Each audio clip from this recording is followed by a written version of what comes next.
पिता, पुत्र और पवित्र आत्मा के नाम पर आमीन। आप सबों को जय यीशु। हम लोग 40 काल के इस मनन चिंतन में कल से ईश्वर के अस्त्र शस्त्र धारण करने के विषय में मनन चिंतन करना शुरू किया। हम लोगों ने कल मनन चिंतन किया शैतान किस प्रकार मनुष्यों को बहकाता है, पाप में गिराता है।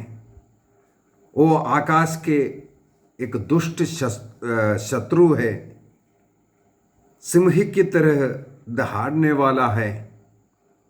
और वो पुराना जो सर्प जो संसार को भटकाने वाला और हमारे अभियोक्ता है, वो सबसे चतुर, मनुष्यों को पाप में गिराने वाले, मनुष्यों को रोगी बनाने वाले, आपस में लड़ाने वाले, बुरी आदतों का गुलाम बनाने वाले इस शैतान को हमें अपने पैरों के नीचे कुचलना है। हम इन दिनों में उसके विषय में मनन चिंतन कर रहे हैं। पेतरुस अपना पहला पत्र अध्याय 5 वाक्य 8 में, 1 पीटर चैप्टर 5 वर्स 8 में लिखा है, आप संयम रखें। हमें संयम का जीवन जीने की जरूरत है। क्या कारण है? आपका शत्रु शैतान दहाड़ता हुआ सिंह की तरह विचरते रहता है और ढूंढते रहता है किसे फाड़ खाए, अर्थात किसका जीवन को बर्बाद करें। ये शैतान ढूंढते रहता है, उसका मौका ढूंढते रहता है। इसलिए संत पौलुस एफिसियों को लिखते हुए कहते हैं, आप शैतान को अवसर नहीं देना। एफिसियों का पत्र अध्याय 4 वाक्य 27, आप शैतान को अवसर मत दो। आपके जीवन में, आपके परिवार में घुसने का आपको अवसर नहीं देना। पाप में गिरकर, आपसी लड़ाई लड़कर, ईश्वर से दूर होकर हम शैतान को निमंत्रण देते हैं, हम उसका गुलाम बनते हैं। वह झूठ है, वह झूठ का पिता है, उसमें कोई सत्य नहीं है। इसलिए हमें शैतान से बचकर रहना बहुत ही जरूरी है। इन उपवास के दिनों में ईश्वर ने ऐसे एक शस्त्र हमें दिया है, उपवास, शैतान से लड़ने के लिए, शैतान पर विजय प्राप्त करने के लिए। प्रार्थना और उपवास शैतान पर हमें विजय दिलाता है। लेकिन यहां पर संत पौलुस कहते हैं, ईश्वर का अस्त्र शस्त्र को हमें धारण करने की जरूरत है। जिस प्रकार एक सिपाही लड़ाई के मैदान में अस्त्र शस्त्र के साथ जाते हैं, लड़ते हैं, उसी प्रकार हर क्रिस्तीय को इन अस्त्र शस्त्र का धारण करते हुए शैतान को अपने पैरों के नीचे कुचलना है। उस समय पर संत पौलुस जेल में बंद था, कारावास का जीवन जी रहा था।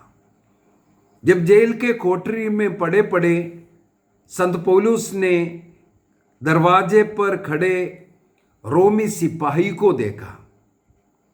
रोमी सिपाही ने जो पहनावा किया है उसके अनुसार उन्होंने ये पत्र लिखा, ईश्वर का अस्त्र शस्त्र धारण करो।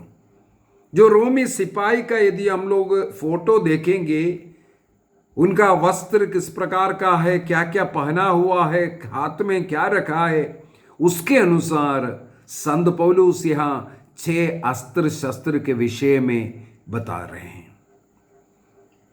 एक रोमन सिपाही के हाथ में, दाहिने हाथ में तलवार होता है और वह बायां हाथ में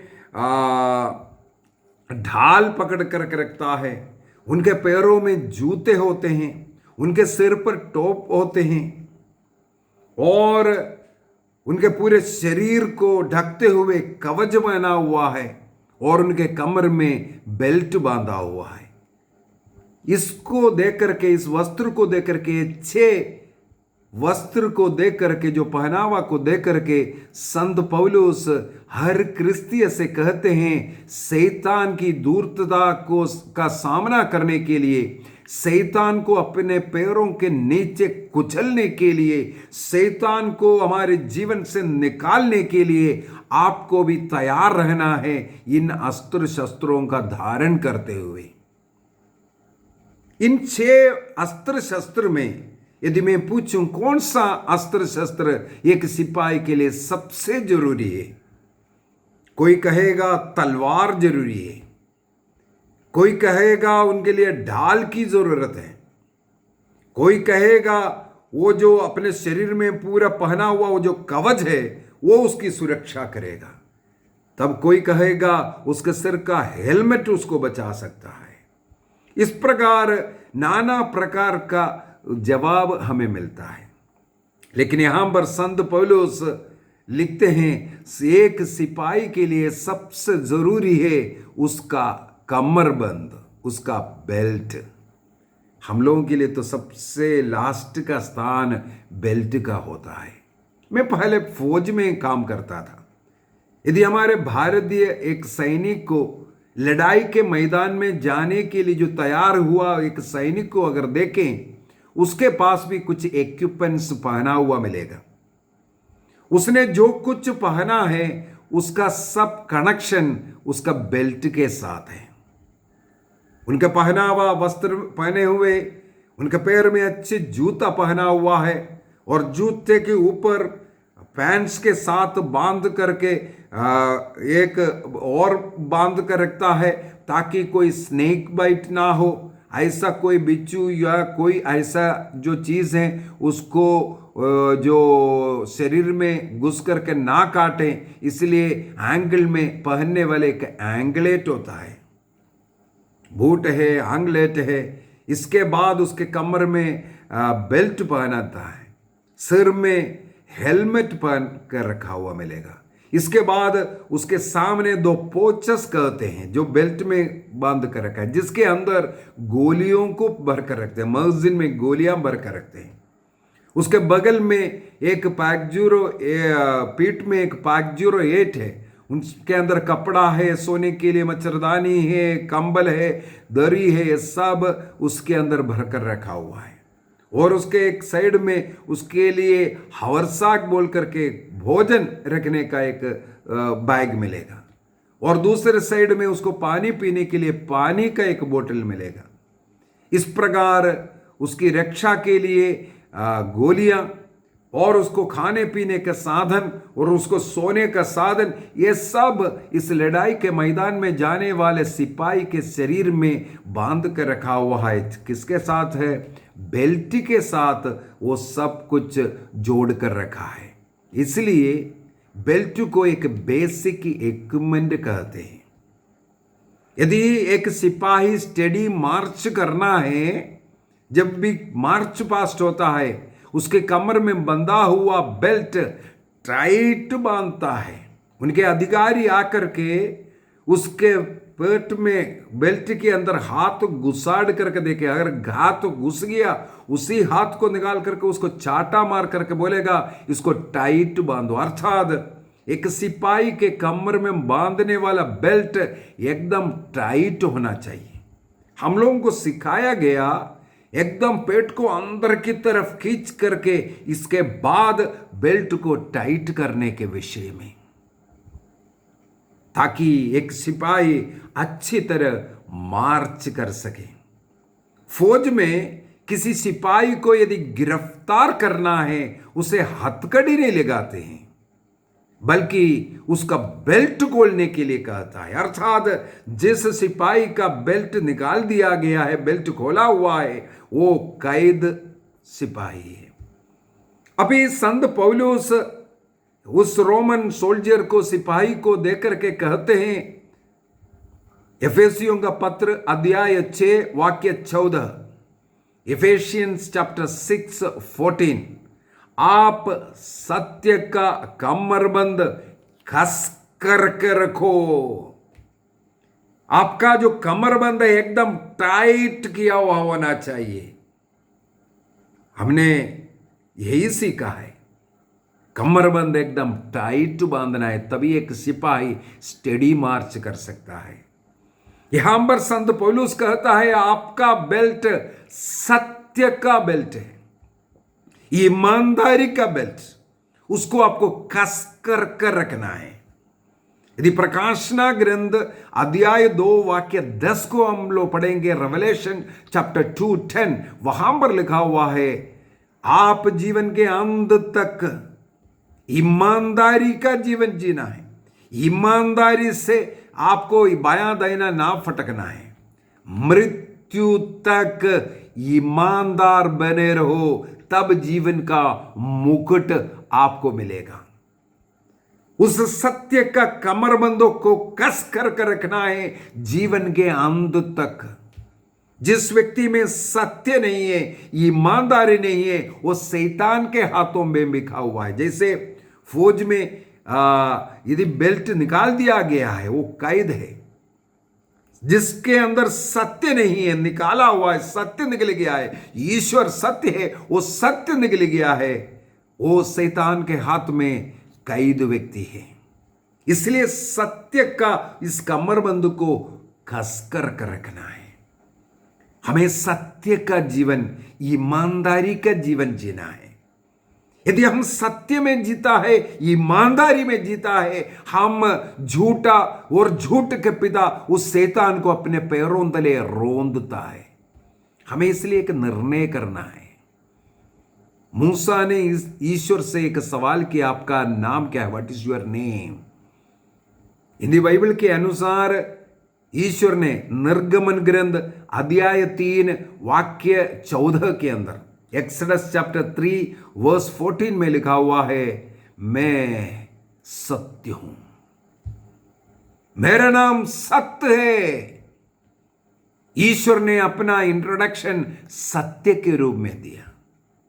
और योहन के सुसमाचार अध्याय 16 वाक्य 13 में लिखा है, जब सत्य की आत्मा तुम्हारे अंदर आएगा, तुम्हारे ऊपर आएगा, वो तुम्हें सत्य की ओर, पूर्ण सत्य की ओर लेकर जाएगा। अर्थात पूर्ण सत्य ईश्वर की ओर आपको लेकर के जाने के लिए आपको उस सत्य का, ईश्वर की आत्मा की जरूरत है।